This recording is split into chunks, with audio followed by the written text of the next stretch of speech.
Manalangin po tayo habang nasa langit, Diyos ng dakila sa lahat. Sa ngalan po ng aming tagapagligtas, kami po'y lumalapit at nagmamakaawa. Bigyan niyo po kami ng ah, wisdom, talino upang matanggap namin ang mga dapat naming malaman, mapag-aralan, at magamit po namin sa mga darating na araw at sa board exam na kakaharapin po namin. Ang panalangin pong ito, nilalapit po namin sa ngalan po ng aming tagapagligtas. Amen. Thanks, Jamel. So, Jen, we can now start with the. Okay, I think we finish up to. We finish. No, it should be 3.1 yata. Dun sa number 3, ano? All right. So we're doing what we do for those who are new here in the group. So what we do is I discuss everything about the components of the table of specification. So because we are already in 3, I will continue that so that you can observe. Jen, can you look at the heading, yung 3 ganun. Okay. So that's 3. Alternative spatial strategies. We are there already. So I am just continuing what I just started. Alternative spatial strategies and urban forms in land use planning. It would, if you notice, the keywords there are alternative spatial strategies, that's number 1, and then urban forms. So it's quite challenging when we haven't started with history and theory, right, in urban planning. So that will be discussed in a dedicated lecture or regular lecture on those particular topics like history and theory. If you notice, they on day 1 of your board exam, it's you have 45% on land use or planning strategies, techniques, gano'n, ano? Uh, so history and theory would be the second day. But in terms of absorption, assimilation, and learning strategies, ideally it should be history and theory that should come first. But the first stages of our review should be on the table of specifications because this is the framework actually on what to expect in the July 2025 board exam. So it's the first time because it's still the resolution number 3 series of 2024 of the Professional Regulatory Board of Environmental Planning that uh, that that's guiding our upcoming board exam is still is still taking effect this 2025, not 2024, although it was promulgated in August. I think August, if I'm not mistaken. So it will be like everything is fresh, everything is new. But if you try to look at it, theories and history, because this is the foundational principle, this consists of foundational principles. So it will still be the same as other questions, but because of the Bloom's taxonomy, which provided for the foundation or for this framework, it comes in range of, it has a range of difficulty and complexity. Like it starts from there are 6 levels. So first is remembering level, understanding level, then applying level, and then analyzing level, and then evaluation level, and the last one is creating level, which is equivalent to the designing, context of the environmental planning licensure examination. So let me just continue that just a moment because I'm looking at some MCQs supposedly, but it did not happen because um we have yet to fix something, and please give us until tonight. But of course, we can still discuss on already on the TOS itself. Okay, hang on. So let me just find my own copy here on the side. I'm using two screens.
Okay.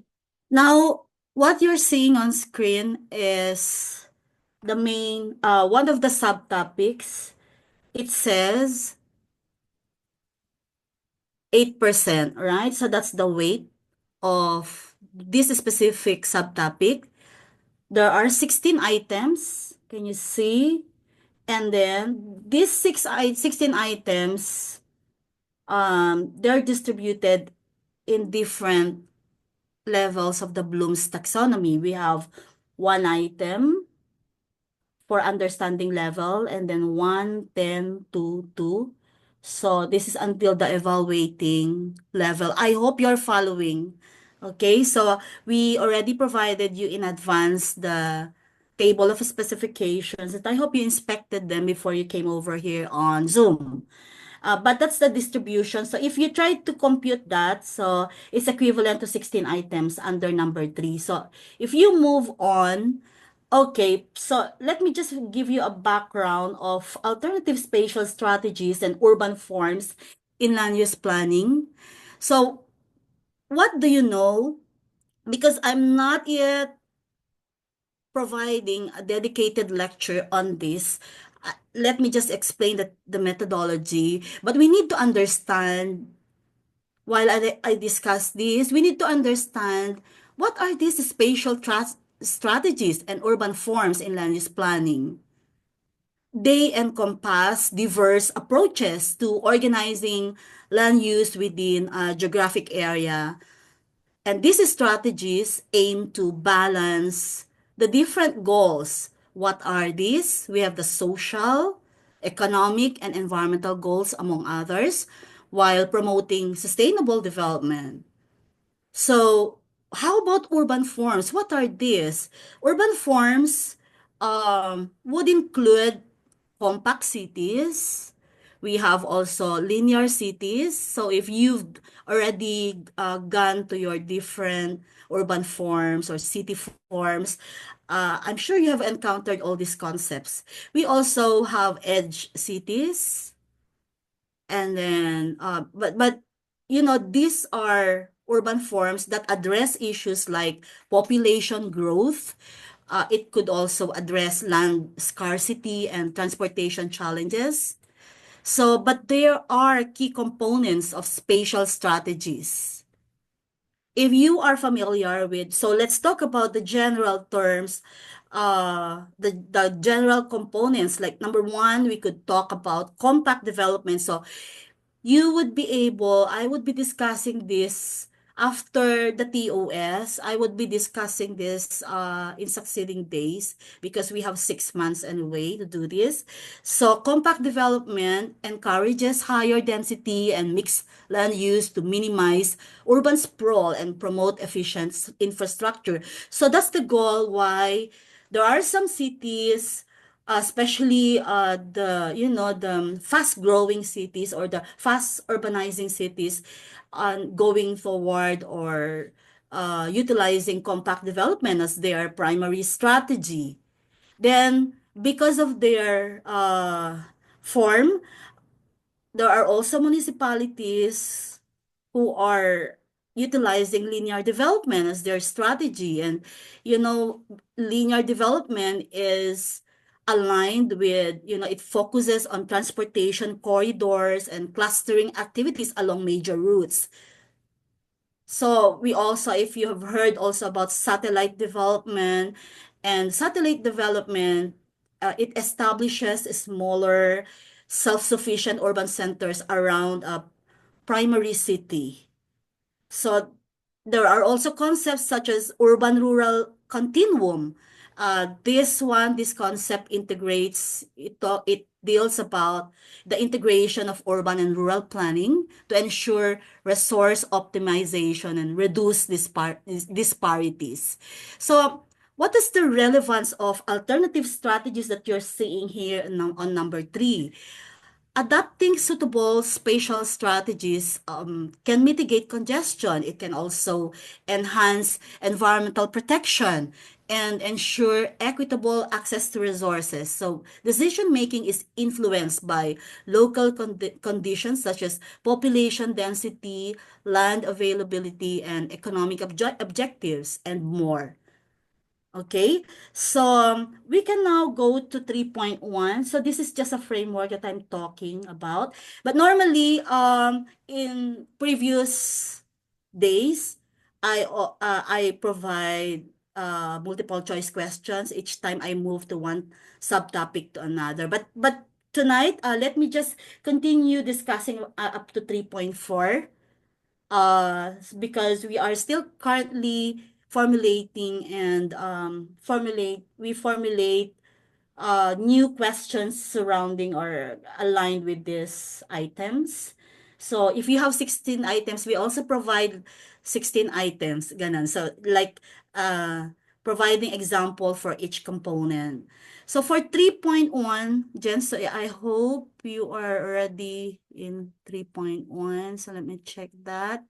So this section says choose the preferred spatial strategy appropriate for specific areas. So like conformity, conforming the strategies, the preferred spatial strategy for each area. So and leveraging on the uniqueness of that area, and that's why it says appropriate for specific areas. So this section um evaluates the ability of planners to select and apply appropriate spatial strategies that fit specific geographical and socio-economic contexts. This includes considering spatial dynamics, meaning SPA TIAL, so space, spatial dynamics, regional disparities, urban-rural interactions, and local needs, and among others. So choosing the preferred spatial strategy requires an in-depth understanding of various urban and regional development principles. It involves balancing economic growth, environmental sustainability, what else? Equity also. So there are common spatial strategies.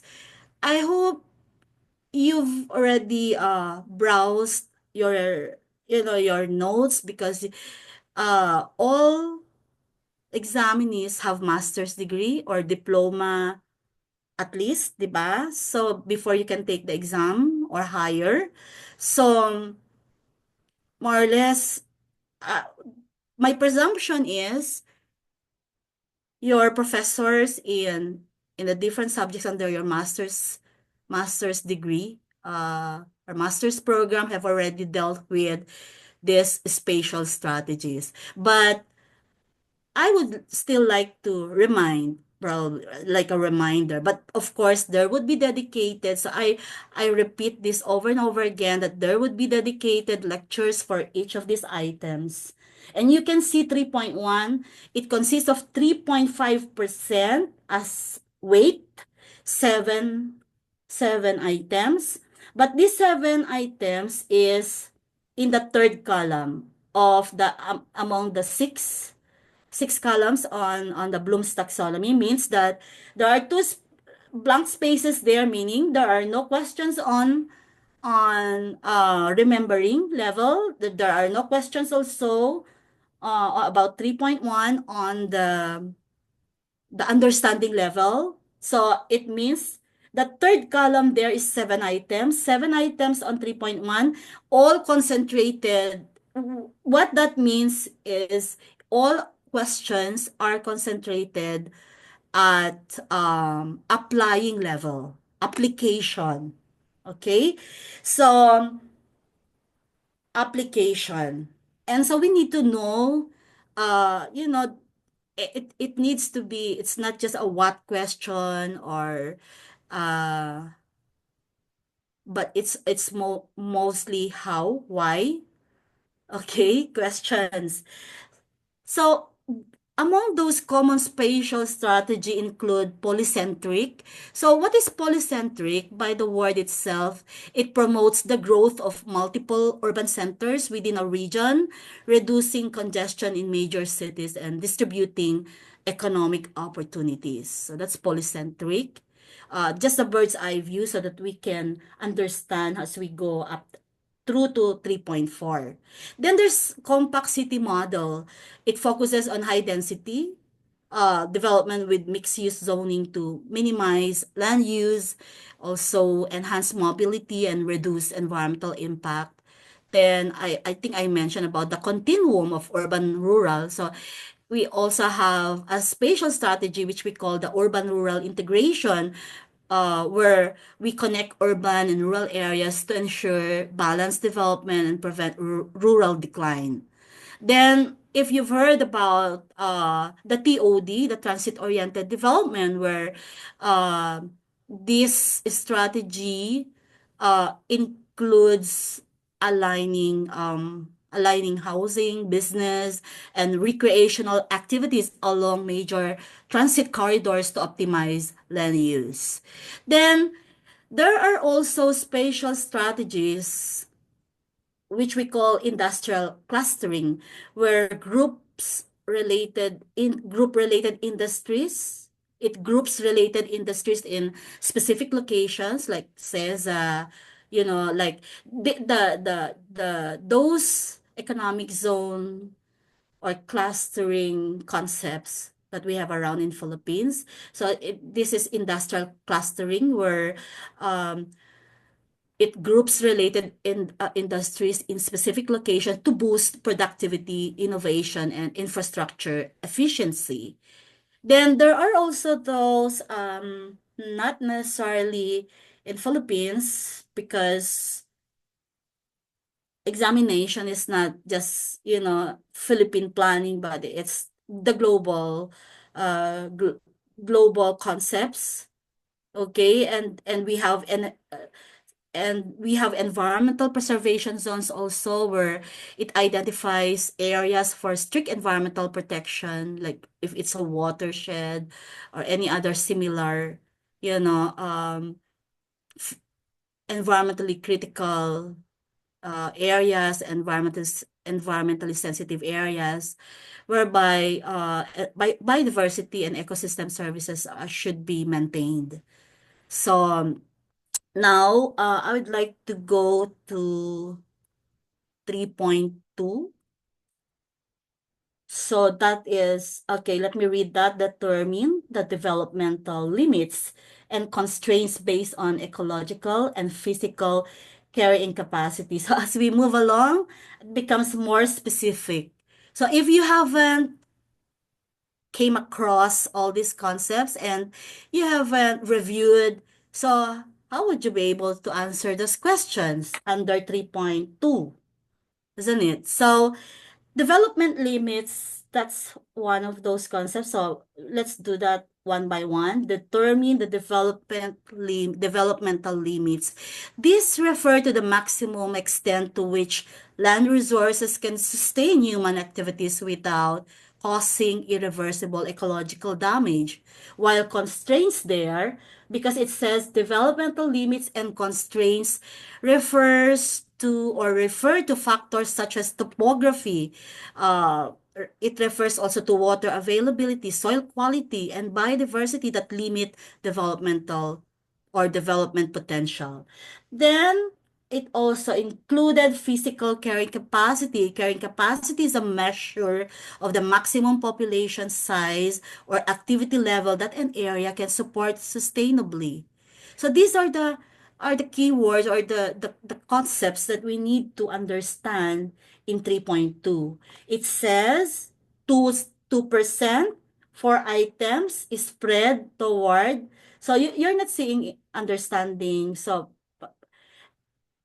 hindi niya makikita yan kasi in the first page, doon lang sinulat ni PRC, ano. So, this did not come from me, but this table came from PRC. So, we just shared on screen. But of course, we have this Canva material whereby we have rewritten everything there, and then we populate each component with multiple choice questions. But we're not doing that tonight because I need to go over first this one for especially for uh, this tonight is for those people who are new here, our future environmental planners that would also want to, to make it for in the licensure examination this July.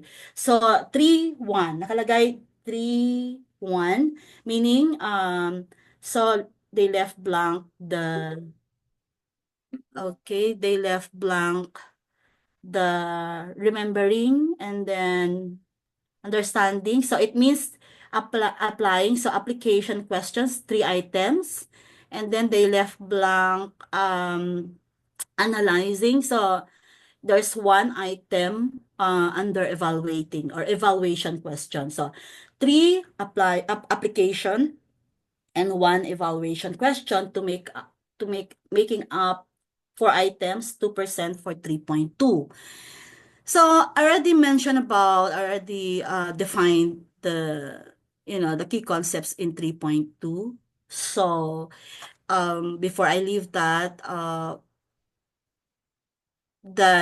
we need to understand, okay? Understanding development limits and constraints is crucial in land use planning to prevent overexploitation of resources. So ecological carrying capacity emphasizes sustainable practices, ensuring that development does not compromise biodiversity, ecosystem services, or future resource availability. So physical carrying capacity focuses on infrastructure, such as water supply, road networks, waste management systems, etc., to ensure they can handle projected growth. So I can go now to 3.3. All right. So what's 3.3 there? Identify functional open spaces that will preserve the open character to sufficiently perform ecological services. So you can see that 1%, okay? If there's no 1%, if you didn't get that and you're short of what's the passing rate? So 7, is it 70? So if you got 69 and you lost 1%, you're short of 1%. So it does not mean 1% that you lack one item. It comprises of, in this particular area, the 45% subject area, planning processes, it consists of that. So 2 items. 2 items yung kulang mo na hindi mo nasagutan so that you can pass the exam. So that's how critical 1% is. So in this specific section 3.3, 1%, two items, these two items is not concentrated in one area, but it says one item for remembering was item, and then second column there is but second column means one, two, three, four, five, fifth column overall. But of course, I'm talking about the Bloom's taxonomy. Let me show you later how it looks like sa at the top of the the TOS. But I'm sure every one of you have already reviewed your TOS. So that's my presumption. So 3.3, one remembering, one understanding. Okay, 3.3. So what I'm trying to say is, um, okay, let's do the 3.3.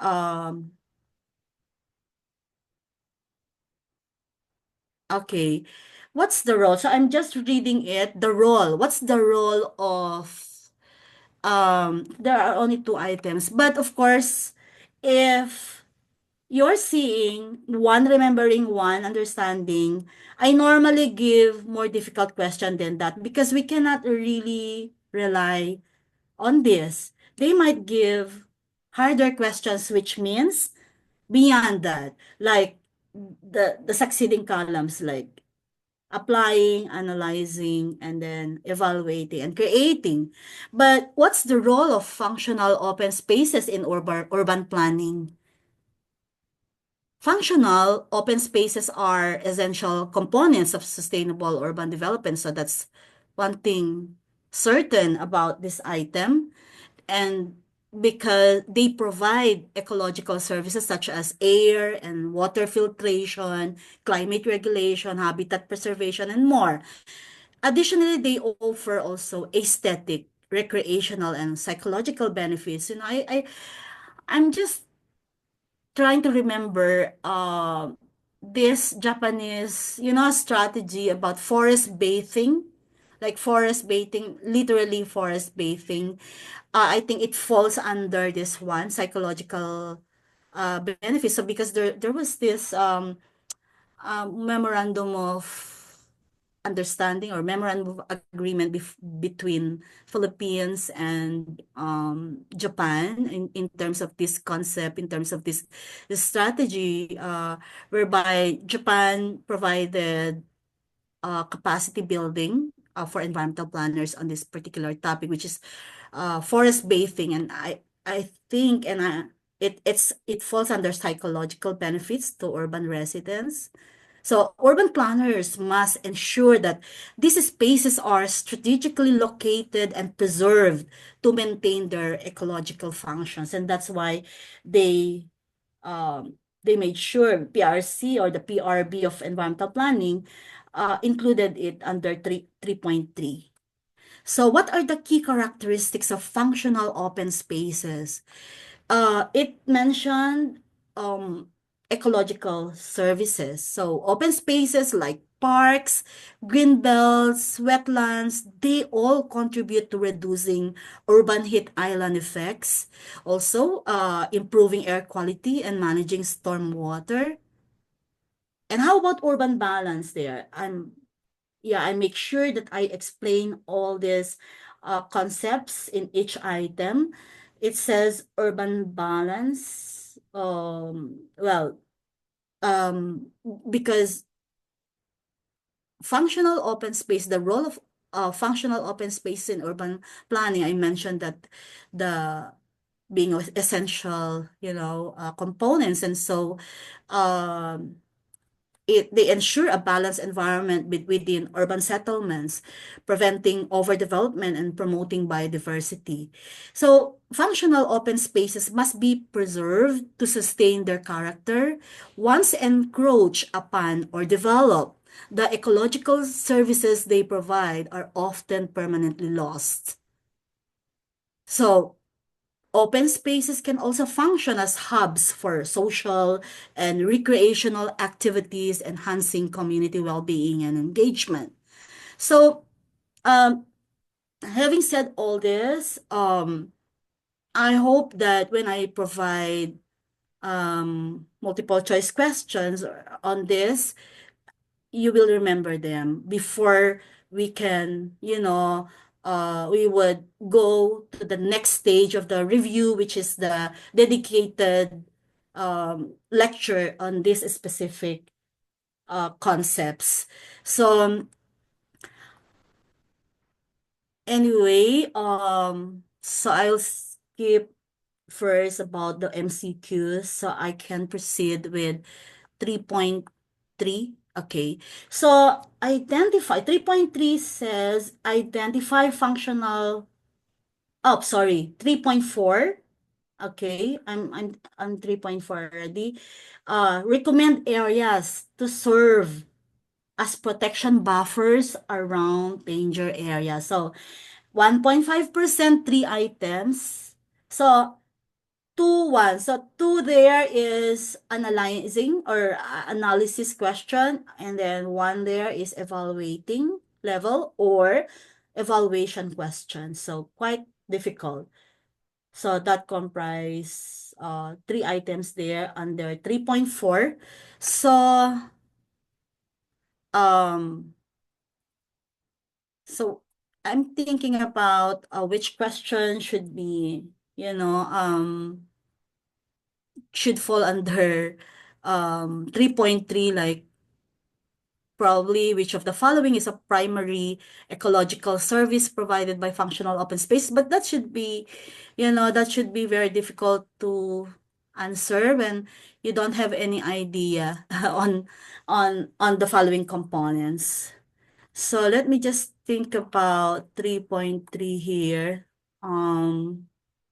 Which questions recommend areas to serve as protection buffers around danger areas.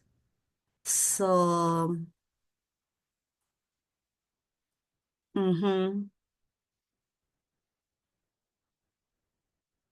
So we need to go into, hmm, yeah, I have some questions already ready for 3.3. Uh, but I think we will not do that tonight. Areas to serve as protection buffers around danger areas. So the danger areas there are those environmentally critical areas, environmentally critical projects in environmentally critical areas. Sometimes it's both ECP and environmentally critical areas. So if you are the planner, so um how would you be able to produce environmentally the what's this? EIA. Okay. So who among you here have prepared EIA in the past? If you've done that, so I think you are okay. You've done one of the most difficult practice of environmental practice or ENP practice, or the scope of practice of being environmental planner. If you've been to that, and I hope you will be putting them in your and what's this certificate of experience, because if the PRB, the members of the PRB and the chairman will be able to see that particular experience, then they will not doubt that you are ready, and they will approve your, application for to take the exam, because there are some applicants who are not being, you know, their applications are being denied. So it depends on the PRC office. So there are also those PRC offices that are more, I cannot say more lenient, but I think so. they're more mm, flexible in assessing your COE. I think that's the most the most critical. Aside from the diploma and all this, like to see they would like to see your COE. So I hope and those COEs I normally I normally provide support without cost.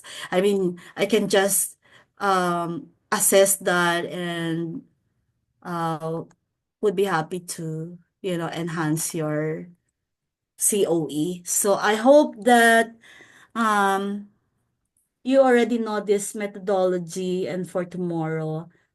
Is it tomorrow, Jen? Yung ano natin? So let me just Maybe check. po. Hmm? Maybe po. Oo.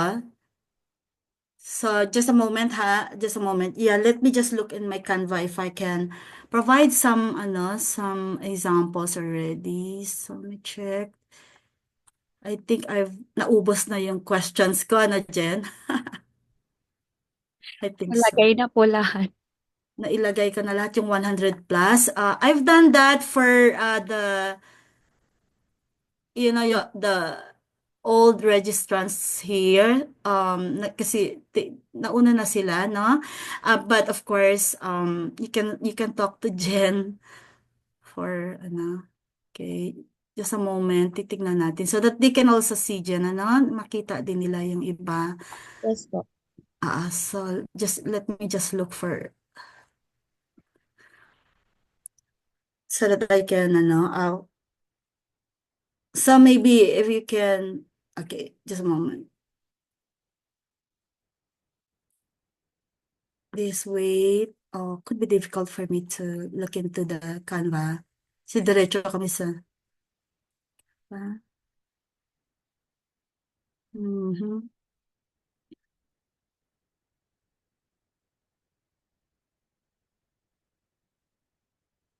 mhm.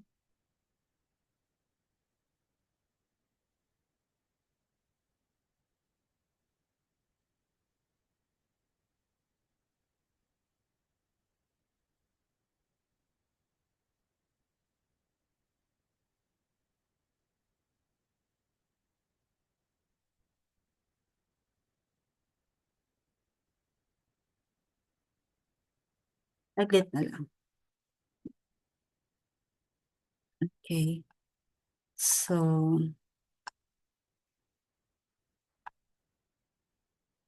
hmm.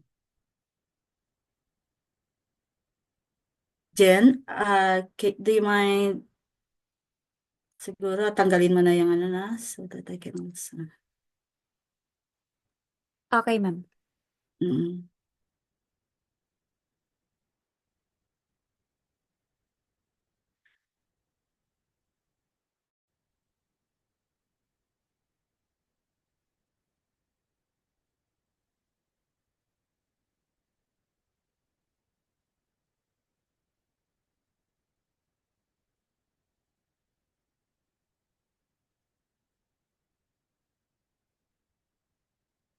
Naghahang yung aking naghahang, but, wait lang.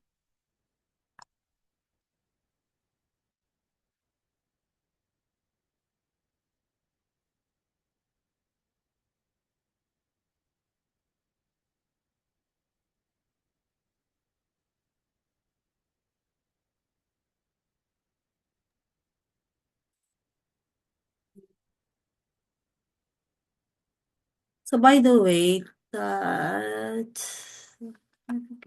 difficult talaga. Sandali. Hindi siya gumagalaw. Napuno na yata yun. Sa moment. Just be patient, everyone. Oops. MCQs for 3.4. Recommend areas to serve as protect. Okay.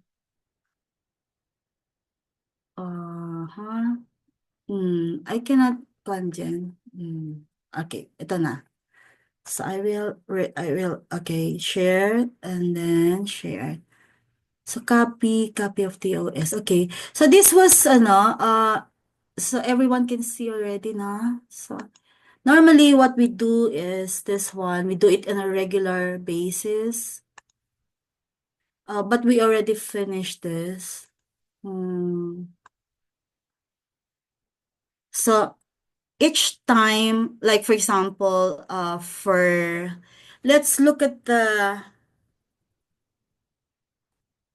yung the debate, the item that confused everyone noon, about land use planning. So I think, if we can go back to that, I think this one. So, okay. So this one was our prior discussion. So this was so it's under letter C, C in the TOS. So 30%, 60 items. And then in number 2, demand supply of land for urban development. So 6%, 12 items, 2.2. So please, for those who are new in this group, so please ponder muna. Try to read. Try to read.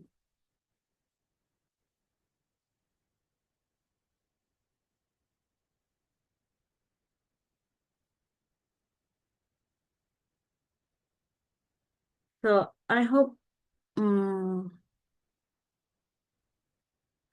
so you can see already, yeah, I think we spent so much time here because it gets to be very confusing. So if you're the examinee, would you answer the same thing, letter B? If someone can, okay, let's make it interactive, okay? So that hindi lang ako yung nagsasalita.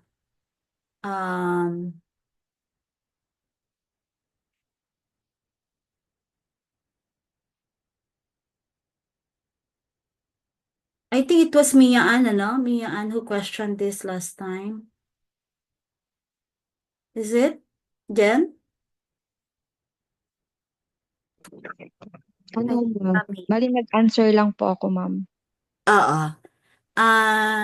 I think it was you who mentioned also, what if there's a letter E? Parang gano'n, Is it correct? So this was, I would like Hindi, to go back here lang sana para at least, we can already figure out, ano talaga yung if a region, it says here, Mian, a region exhibits a dispersed settlement pattern. Is it this one, Mian? sa ibang question po, ma'am. Pero Iba? this one po, nag-answer po ako dito na tama po na letter B yung answer because yung mga keywords po like dun sa question po ang keywords po ay poor access to basic service. So, dahil poor access po, yung regarding po transportation yung possible answer, yun po. Yeah. So, is it obvious that if we apply, ano to? If we apply elimination, so because it's asking for a strategy, no? Which strategy is most effective for those who were not around the other night. So which strategy is most effective in addressing the issue? If this is the question, then the issue there, because it's pointing to the issue, it says in the issue there are 2 sentences only, and it says a region exhibits a dispersed settlement pattern with poor access. So that's the issue, poor access to basic services. So when you are reading this, you need to picture that, okay? Visualize what the issue is, visualize the problem, especially in a given question. So when you answer letter A, you have to eliminate that because centralizing settlements is the opposite of dispersed. So it's not aligned. So you need to eliminate that already. And then if we go to letter C, establishing mobile service units for healthcare and education, and it did not specify anything about the healthcare and education. So it's about a very general land use or major a settlement issue. It's about dispersed settlement pattern with poor access to basic services. So without, even if I read between the lines, if I'm the examinee, other concepts will pop up like urban sprawl or probably other concepts would come to mind regarding premature development. So mga ganon. But this one, you cannot overthink. Just look at the four options there and start eliminating until you get two, and if you've become very fortunate, you get one. And without, it will be a no-brainer for all of us as examinees because you already have an answer without doing anything. You were just applying test-taking strategies or test-taking techniques, right? So letter D, promoting agricultural development. Right away, you already eliminate that. Because the issue is not to improve local economies, but it's about access. So it's a no-brainer actually. I can immediately answer developing a transportation network because it's about access to connect dispersed areas. Because when I already read first sentence, then I would be very thrilled to answer, right? You need to have that positive feeling. So it's not just about substance, it's not just about stock knowledge, but it's about how you approach the question. And because you need to be excited, like a ups, poor, dispersed settlement pattern. And then it was dispersed, but it has poor access to basic services. So which is strategy? And you already have the keywords. You have the dispersed settlement, you have poor access. So it would be very easy to answer that. Okay, I hope you are all listening to that. I'm looking for that question whereby let's see. Um, about expansion, So is it? No, no, no. I remember it's letter B. Let me see. Yes, I think this one, the cost of extending, right, Mia? So, Ayan yun, ma'am. Opo, yung yeah. opo, yan po yan. Yung Okay. may proposed new residential area. All right. So let me read that. So we will do this together, okay? A city's CLUP identifies an urban services envelope that does not include a proposed new residential area.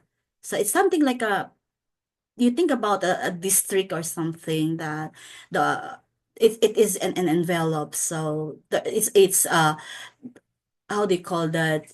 It was it's like a delineation. Okay. So what's the most critical step for planners before approving the expansion? Please don't look for other answers. Dito muna kayo mag-concentrate because the closest that you can get, that's the answer. Not looking for outside. Dapat may letter E. Wag muna ganon. When we become environmental planners, then that's the right timing for us to overthink. Okay? So there's the CLUP. But it does not say about CLUP, the whole city itself, but it's the urban services envelope. And in that particular urban services envelope, it does not include a proposed new residential area. So if you're the planner, because we always, when we are taking the exam, you have to, the presumption is you're already a planner, and because most of the Bloomstack, the levels here, the questioning levels there is already, you have to presume, there's a presumption that you're already a planner, and you need to be very confident about that. And so if you look at the options there, so what do you think about the role, for example, conducting a, conducting a socioeconomic impact study. So impact, it's about an evaluation question. So, but probably you may not remember that particular strategy already, and the intricacies, the elements that you need to pay attention to when you are answering an evaluation question. So it would be very difficult, but I would like to advise you that to study very well how to answer evaluation question. Like letter A, this is an analysis question, analyzing level. So conducting a socio-economic impact study of the proposed area. So why do you need that socio-economic impact? And we're not talking about the economy. We're not talking about the economy. It's about physical planning over here. So we are analyzing that question. And then letter C, ito yung sinasabi na baka it will bring so much confusion here that you may be tempted to answer letter C, reevaluating the boundaries of the urban services envelope of the CLUP. So again, that's an evaluation question, but don't mind that evaluation and what's the scope of when you are answering evaluation questions. But let's forget about that and take this like the you know the content of letter C, the substance of that. So reevaluating. If you reevaluate the boundaries. So did you think that's the most critical step for planners before approving the expansion? Because you're supposed to expand that to consider new residential area. So if if it says it identifies an urban service envelope, that does not include. So if you include, and all the parts there already have been identified, so you need to expand, right? The envelope itself. So as a planner, how would you be able to do that? So if you reevaluate the boundaries, does it make sense? Or letter D, consulting residents. So you're the planner, and so it's a technical question, and so the residents should not be part of this equation, because it's asking, the question is asking you, so you're the planner, so what's the most critical step do you think should be involved here to approve before approving the expansion, because there's a proposed new residential area. So I may not be able to answer letter B, also assessing the cost there, but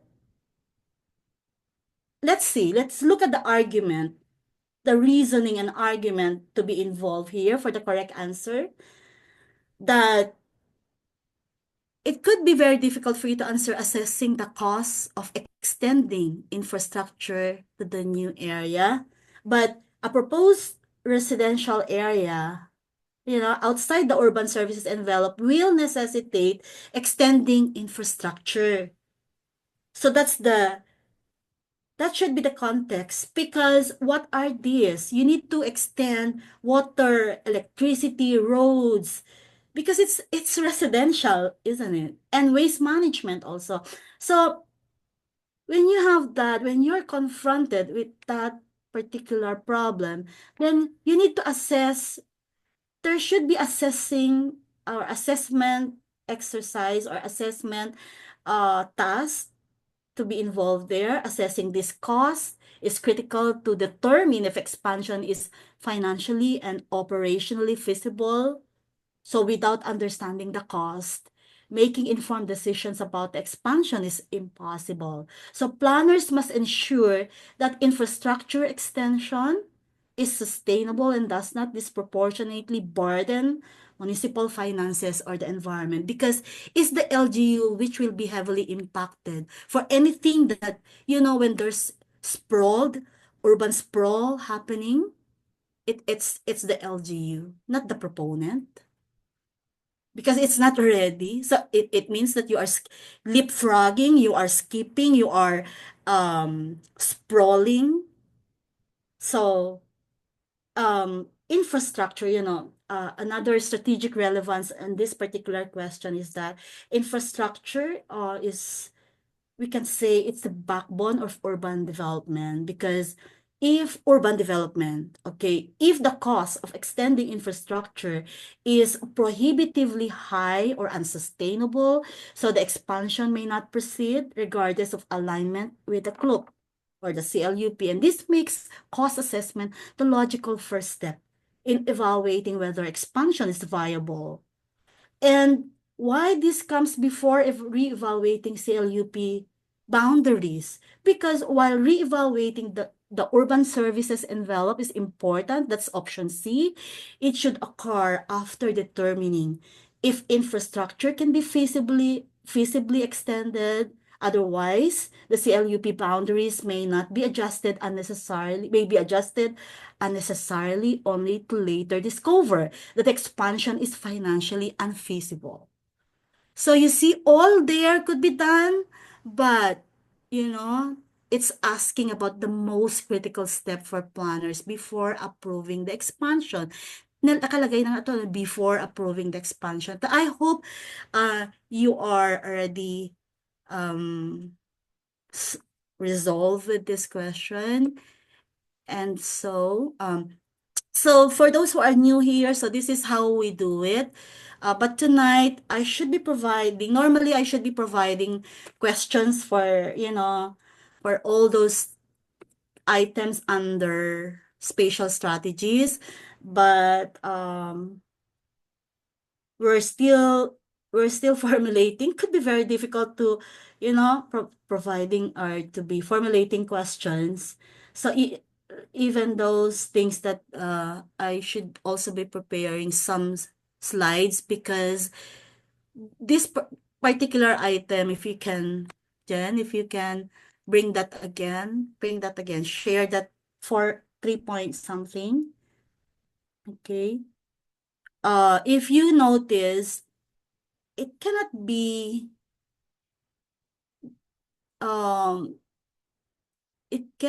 analyzed using common sense only. It's highly technical, that not that one dyan. 3 something doon sa prior page. Okay, sige pa. Sige, before 3.1. Okay, that one. So before, you need to have some already knowledge or background about what are these alternative spatial strategies that I mentioned, concentric, and the different urban forms in land use planning. So if you have encountered that, and that's the only, could be very easy for you to answer. For example, if it's asking about for you to establish, or for example, a city is planning to establish a protection buffer around a landslide prone area. So which of the following strategies is the most appropriate to reduce potential risk while preserving ecological stability? So could be very difficult without any background on this. So I think I need to get some few slides, because the next stage is the in-depth lecture already about all these concepts. So what else should I tell you? In test taking, as a test taking strategy, you need to be very very strategic, right? To be um critical thinker. So you need to be also recognizing everything there, like you need to spot keywords. So what else? And also I encourage you to read also that the book from Endriga, because it provided vocabulary planning, vocabulary words on on planning. So you need to expand yung your knowledge about planning terminologies. So I think we can okay, so I think we are okay for this, so that the next meeting we can already have what's this, sorry, we can have lectures already on this one, multiple choice questions already. And for those who want to take, itry lang ninyo. So I think I need also to, Jen, ano na lang. I just got in, sorry. But I think Jen can, for those who came late, you can speak to Jen so that you can also look into the recording specific for tonight. Is it okay? And yeah, we will prepare for the multiple choice questions so that we can align it with the components that I've just mentioned, especially for 3.4, which is ano ba yun? 3.4 dito. Yung mga recommending areas to serve as protection buffers around danger areas. So we need to identify what are those danger areas anyway. Like for example, if yeah, in an effort to mitigate flood risk near residential areas. So what will you do? And then if an LGU proposes buffer zones consisting of parks and sports fields like that, so what's the most critical evaluation criterion to determine the effectiveness of this buffer zone? So okay, so any question, and especially the requirements on taking the licensure examination, you can start asking, you can unmute so then I can answer before we call it a night. Don't hesitate, especially for the new ones.